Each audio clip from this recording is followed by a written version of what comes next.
नमस्कार दोस्तों, आज हम चर्चा करेंगे कब्ज़ के ऊपर यानी कॉन्स्टिपेशन। कॉन्स्टिपेशन घर घर की कहानी हो गई है। हर एक घर के अंदर एक दो रोगी ऐसे ज़रूर मिल जाएंगे जो कब्ज़ से पीड़ित हैं। आखिर कब्ज़ का कारण क्या है और कब्ज़ का निवारण होम्योपैथिकली कैसे हो सकता है, इस पे आज हम चर्चा करेंगे। और इस वीडियो को शुरू से अंत तक ज़रूर देखिएगा, तभी आपको समझ में आ पाएगा पूरा वीडियो कैसे कब्ज़ को आप खुद से भी डील कर सकते हैं। कुछ ऐसी कॉमन होम्योपैथिक दवाइयाँ बताएंगे, कुछ इतनी बेहतरीन होम्योपैथिक दवाई बताएंगे जिसका इस्तेमाल करके बहुत हद तक कब्ज़ की शिकायत को दूर किया जा सकता है। तो पहले दोस्तों बात करेंगे कब्ज़ होता कैसे है और कब्ज़ है क्या चीज़। कब्ज़ वो चीज़ है जिसमें व्यक्ति को लैट्रिन जो टट्टी होती है वो साफ़ नहीं होती है। साफ़ न होने से मतलब ये है कि सप्ताह में एक बार दो बार हो गया तो हो गया, नहीं तो नहीं हो पा रहा, दो दो तीन तीन दिन तक नहीं हो पा रहा है। ऐसी स्थिति भी हो जाती है कि उनको एहसास भी नहीं होता कि मुझे लैट्रिन जाना है कि नहीं जाना है, मुझे टट्टी जाना है कि नहीं जाना है, यानी हाजत ख़त्म हो जाती है। दूसरा, लैट्रिन इतनी कड़ी होती है, टट्टी इतनी कड़ी होती है कि वो जोर लगाते हैं, कोशिश करते हैं, फिर भी निकल नहीं पाती है। कुछ लोगों में तो इतनी बुरी स्थिति हो जाती है कि लैट्रिन सॉफ्ट है फिर भी वो निकल नहीं पा रहा है, जिसकी वजह से दो दो तीन तीन दिन तक वो टॉयलेट जाते ही नहीं हैं, वो लैट्रिन करने जाते ही नहीं हैं। तो इतनी बुरी स्थिति रहती है इस बीमारी के अंदर में। इसके कारण क्या हैं? इसका मुख्य कारण आज देखा जो गया है, लोगों के अंदर रेशेदार भोज्य पदार्थ का कम से कम मात्रा में इस्तेमाल करना, हरी सब्जियां, सलाद, इनका इस्तेमाल कम करना। दूसरा, ऐसा उनका काम है जिसको हम लोग मेडिकली सीडेंटरी हैबिट बोलते हैं, जिसमें व्यक्ति चुपचाप पड़ा हुआ है, एक जगह पड़ा हुआ है, या ऐसा उसका जॉब है कि उसको बैठा रहना पड़ता है, उठ उठ के बार बार काम वो नहीं कर पाता। एक ही जगह, ऑफिस वाले जैसे लोग हैं एक जगह बैठ के 4-4 घंटे 5-5 घंटे बिता दे रहे हैं। ऐसे लोगों में यानी जिनकी एक्टिविटी कम है, जिनकी फिजिकल एक्टिविटी कम है, उनमें भी कब्ज़ की शिकायत बहुतायत मात्रा में देखी गई है। तीसरा कारण है कोई बड़ी आंत की ऐसी खराबी हो, कैंसर वगैरह, वो एक अलग विषय है। चौथी, पानी का कम पीना। हाँ दोस्तों, पानी का कम पीना भी कब्ज़ का बहुत बड़ा कारण है।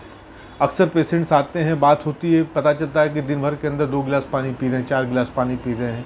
तो ऐसे में भी कब्ज़ की शिकायत ऐसे व्यक्तियों में पाई जाती है। पांचवा सबसे कॉमन कारण है लीवर वगैरह का डिस्टर्ब होना। लीवर अच्छे से फंक्शन नहीं कर रहा है, पाचन तंत्र का कमज़ोर होना, ऐसे लोगों में भी कब्ज़ की शिकायत पाई जाती है। अब चूँकि दोस्तों मैं होम्योपैथिक डॉक्टर हूँ, तो मेरा दायित्व बनता है कुछ होम्योपैथिक ऐसी दवाइयाँ बताएं जो कि मैंने अपनी प्रैक्टिस में अच्छा पाया है, अच्छा लोगों को उससे फ़ायदा मिला है। तो उस पर हम लोग धीरे धीरे चर्चा करेंगे और बताएंगे कि कैसे लें, कब लें, जिससे आपको फ़ायदा मिला, और सिम्टम्स क्या हैं, उसके लक्षण क्या है। क्योंकि होम्योपैथी में सैकड़ों दवाइयाँ कब्ज़ के लिए बताई गई हैं, सब तो दवा दी नहीं जा सकती है। तो कुछ बेस्ट सेलेक्टेड मेडिसिन और उसके सिम्टम के आधार पे आप खुद भी चाहें तो उसको तय करके ले सकते हैं। और उसमें जो सबसे प्रमुख दवा आती है उसमें एल्यूमिना 30 पावर का। एल्यूमिना 30 पावर का सिम्टम क्या होता है, या एल्यूमिना दवा का सिम्टम क्या है?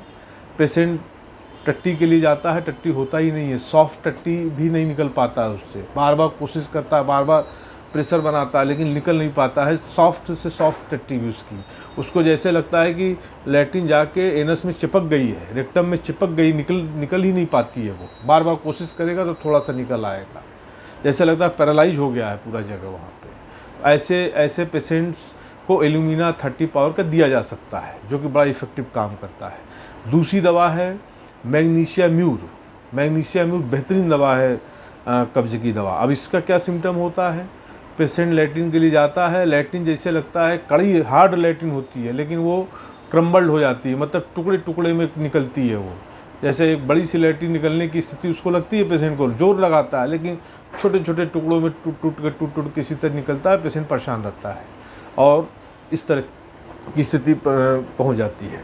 एक तीसरी दवा है ब्रायोनिया एल्बा 30 पावर से शुरू करें, बेहतरीन दवा है ये ब्रायोनिया एल्बा का सिम्टम क्या है कि इसकी लैट्रिन डार्क ब्राउन होगी या काले रंग की होगी, जैसे लगता है कि लैट्रिन को जला दिया गया हो, बर्नट स्टूल करके हम लोगों के बुक्स में लिखा गया, उसके लिए लैट्रिन जली हुई लैट्रिन निकलती हो।